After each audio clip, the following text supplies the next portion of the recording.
All right, y'all, we back with another reaction right here on ABP Reactions. And right now, we're going to go out to Atlanta Airport, man, and see what happens when a UFC beast comes at you, man. This is crazy. It's a cold situation to be in, especially if you're a UFC fan. And you come outside and they say it's a drunk passenger out here tripping. And it's the Dustin Poirier. That's crazy. Let's go. Let's go, big dog. What's going on? What's up? You Dustin Poirier? Man, f you, bro. I'll fight you right now. No, I don't want to fight, bro. I'll go with you right now. Bro, I don't want to fight, bro. I don't want to fight. Let's go. I don't want to fight. Let's go. Relax, bro. Relax. Relax, bro. You gonna tase me? Relax. Bro, I'm gonna bang you up. Tase him! I don't know about you guys, but when reports came in over the last... Those ears is crazy, bro. God, these niggas be having them cauliflowers, man. That shit looks wow. few days about Dustin Poirier getting arrested for public intoxication, I assumed it was after a late night on a Saturday evening spilling into the early morning hours of Sunday. Turns out it wasn't 5 a.m. but 5 p.m. And those initial reports were also vague, so for all we knew, he was just in the wrong place at the wrong time. But the truth is, it's much worse than that. Basically, he got kicked off of his flight for being intoxicated and belligerent with staff to a degree that they needed to call for help. I'll fight you right now. No, I don't want to fight, bro. That nigga said, hell no, I don't want to fight, nigga. That's what I don't want to do. Nigga, you got me there, but guess what I got, bitch? I got this taser and I got this gun. Nigga, I'm going to use one of them motherfuckers on your ass because I for sure, you can tell that the cop knows who he is too. Like, this is a nigga that you watch on pay-per-view whoop ass. You know what I'm saying? He done dogged out Conor McGregor. Conor McGregor done broke his leg fighting this nigga. He like, hold on, man. This nigga, oh, hey, I can't let him get too close either. Because, nigga, what? This is what he does. This is what he's trained to do. He knows how to grapple, ground, pound, beat my ass, drag. I ain't going to be able to get to this gun or this taser. I got to move fast. I got to think fast, but I'm also a fan, so you got to let that fan shit go. You can tell this cop is a fan. Let that shit go, my boy. I'll go with you right now. Bro, I don't want to fight, bro. I don't want to fight. Let's go. I don't want to fight. Let's go. Radio, have you? Yeah, tell him, come on. Get a couple of because it's gonna be bad. Bro, just it's gonna be bad. No, bro. Guys, that is not a Delta employee he's talking to right there. That's a cop. It's not even a security guard. That's a cop. I don't even need to tell you guys how dangerous that is if something went wrong here. He was even calling the guy racial slurs too. Luckily, the guy was really chill, seemed to know and respect Poirier's career, which was a solid self-preservation choice too, to be fair. You Dustin Poirier? Man, f you, bro. And he did wait for backup. Dustin ain't trying to hear that fan shit right now, bitch. I want to kick some ass. Nigga, I'm ready to kick ass, man. Don't ask who I am. You know who I am, motherfucker. You gonna let me on this plane or not, nigga? That nigga say, whoa, bro, I don't want to fight, bro. Man, listen, if ever time to whip out that taser and zap the fuck out of MMA, nigga, it's not. Zap that motherfucker. Man, that's all reasons to zap. Everybody gonna understand why you zapped him, man. Triple zap that nigga. But man, was Poirier insanely aggressive here. Thankfully, he did calm down once backup arrived. Let's go. Arrest him. Let's go. Let's go. And allowed himself to be arrested. It's one of the more unhinged moments I've seen from a fighter, and especially with police. The guy didn't even say anything to him but ask what the situation was, and he was already trying to fight the guy. And as a result of this, he could potentially be facing up to a year in jail. I mean, he threatened police. I do have a feeling that won't happen, though. And of course, this is where his enemies have now come out to gloat. And I just want to take a moment and have a toast to Father of the Year, Dustin Poirier. Nothing says role model and family man like being arrested for public intoxication at 37 years old at 6:38 p.m. on Father's Day. The truth is, not only is Colby actually right with some of his criticisms here, I mean, it's Father's Day, where's your family here, dude? But Colby has indeed been saying this stuff for years, memorably posting a clip of Poirier KOing amateur upstarts in sparring.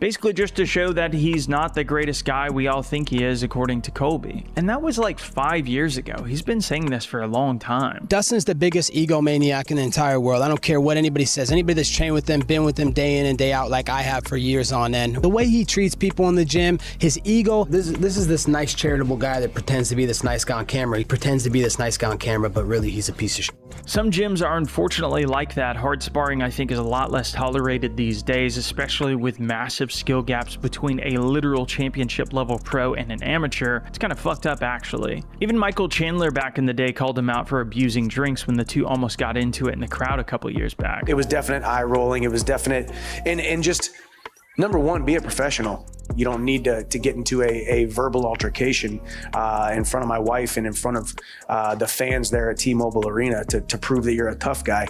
Maybe he drank a little bit more hot sauce that night than he should have.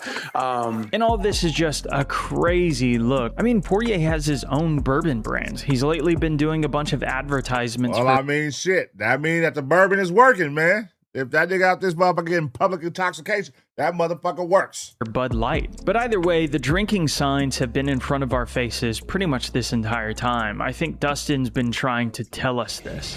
A lot of people ask me, what's up with the Aspinall? What's up with the eye poke?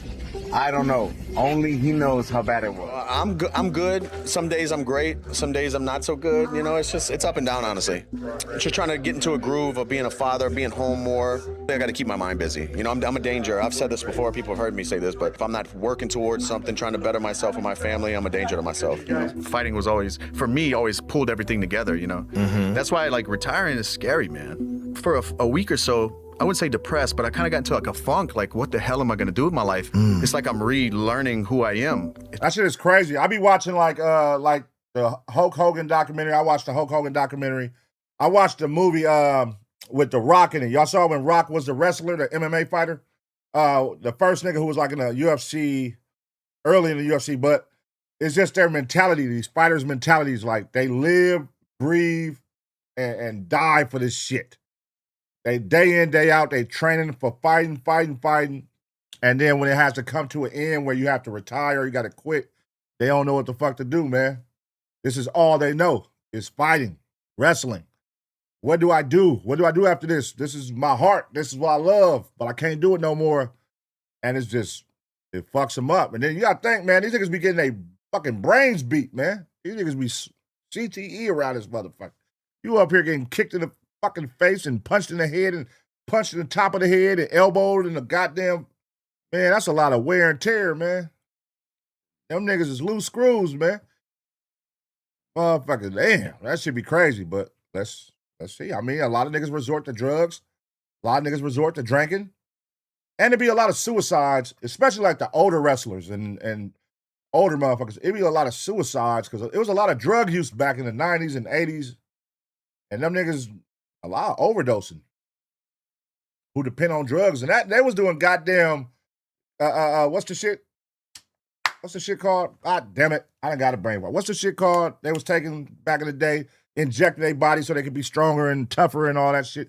They was using all kind of shit, man. I can't even fucking think of it right now. God damn it, my mind. Fuck, I don't know who I am without fighting. Right. But like fighting was a cloud in my mind that never went away for 20 years. And now I wake up and it's gone. Like, what do I do? I'm like, it's honestly, bro, I'm a danger to myself when I have nothing. No goal circled on my calendar. I'm a danger to myself, man. Yeah? I'm home, I drink. It's just not good. I have to have some kind of battle. And real quick, to give a bit of credit to the people who unearthed these clips, that was Pat McCrory, Happy Punch, and Full Send. There we go, steroids. I fucking caught a brain fart. I like, what the fuck? I couldn't think of the goddamn words. Steroids, my bad. Sorry, man. My goddamn son was right here. I was talking to themselves, who have shared these clips on Twitter, which I think is really great context to further share with you all. And I think it gets to the deeper level of the issue. A lot of fighters get into this game to get away from the streets. We all know that's how Poirier grew up in Lafayette, Louisiana. It was all covered in the amazing Fightville documentary about his come up, a film that I think is totally worth watching if you guys want to learn more about his background. I've been in boot camp and juvenile detentions and programs and all this stuff that's supposed to help you, and I mean, that didn't help, you know. He's finally found what he's been looking for all of this time. I definitely think fighting has opened the path to redemption for me. But that's the eternal question. What do you do when the thing that literally saved your life is suddenly gone? Dustin, obviously disappointed in the loss. Talk about that war you were just in with the Korean Zombie. I'm going to come back and I'm going to win. No doubt about it. Either I'm going to win or I'm going to die in the cage. You know, one of the two is going to happen. Like, this is my life, you know. It's only been about 1 year since he retired, and Poirier is understandably struggling to find something for. Hey, is that like an instant sign? Like, if you at a bar, right? If you at a bar, you getting loaded. You feel me? You chilling, you and your lady. And this nigga walk up right here, drunk, talking shit, and he got them cauliflower ears. That's like an instant sign. If you see a nigga with them cauliflower ears, that means this nigga is a fighter, and he's ready to take it there. Now, for sure, we gonna get down, cuz, but I know what you finna do. You get a nigga to that ground, cuz, you gonna get to do all that jumping and twisting and rumbling, try to crack a nigga arms, crack a nigga ankle, all that shit. Oh, it's over with. God damn it. Hell no, man. It's over with. Hey, if you see a nigga with these cauliflower ears, you better be ready to fight, nigga. He ain't here to play with you. He ain't here to just talk shit. He wants to get it on, brother. You better be ready, because you about to get your ass whooped in front of your girlfriend, nigga. His entire life to now be about. He has businesses that are successful, money, charities, fame, a great family. Solving life's problems just aren't that simple, and they don't simply go away over the course of a fighter's career. Whatever it is, I think we all hope that the guy gets help, and that this isn't the tip. Nigga getting shot. Nigga, you getting your ass shot, bitch. You come over here playing with me, bitch. You fake ass Ken Shamrock. I'm a send your ass to the upper room, nigga. Gonna be up there, nigga, at the Pop Smoke concert playing with me, bitch. The iceberg, but more of just an incident. He's been a legend in this sport with some truly all-time great moments. I think everybody just wants to see the best for the guy. And to be fair, what he's done here is definitely not great. You can't be trying to fight cops and just slurring people on the street like that. I don't need to tell you guys how many ways that could have gone wrong with a more trigger-happy cop. And that's not to say there aren't worse guys in this sport that we've also focused on. Probably a few more worth questioning. I guess what I'm trying to say is it's not the end of the world. This is something that he can recover from, and his attitude in his Instagram post showed a lot of positive things, that he's willing to work on himself and wants to. Oh, that's good. He's acknowledging that he needs some help. That's the first step, is acknowledging that you have a problem. Yeah, that's what they say at AA, right? Or some shit. The first step is acknowledging. You gotta acknowledge, bro, that you're in a slump, that you're a drunk. If you're a drunk right now, go look yourself in the mirror and say, I need help. Start there, man. Start there. I hope he finds that. Running the charities he's had, whether in literal fights with Khabib or back home, has legitimately made him a role model in a time where it feels like MMA is really lacking that. Honorable people are cast aside these days for complete bullshit. Poirier has always seared through that BS. He's always been a real guy. I think that's why he's always had so many fans. But I don't know, guys. This was just something that was really crazy and I wanted to talk about because I know he's not alone in the sport. It's a real problem for guys after they retire, but also that it's not the end of the world. Just for the love of God, don't get into fist fights with a guy on the other side who has a gun and he's a cop. What I'd recommend everybody does is send some love and support to him. Hope you get better, Dustin. We'll see you next time, hopefully with a bit more clarity on things and we don't have to talk about this sort of thing in the future. There you go, man. You'll be all right, my guy. Everybody fucks up sometime. Everybody fucks up sometime, man. You just, you were celebrating, and you celebrated a little too hard, and you just had to catch that flight. If you would have had an extra 2-3 hours, you probably would have sobered up and everything would have been smooth. But, you got that liquor in your system, that shit kicking, and sometimes that liquor talk to you and tell you to do things that you shouldn't do. You know what I'm saying? And I think that's all this situation was. You had a boo-boo, man. You slipped up. You'll be all right, man. Intoxication in public. At least you wasn't behind the wheel drunk and you hit somebody and killed somebody. You know what I'm saying? Like, now that would be like, God damn, you fucked up.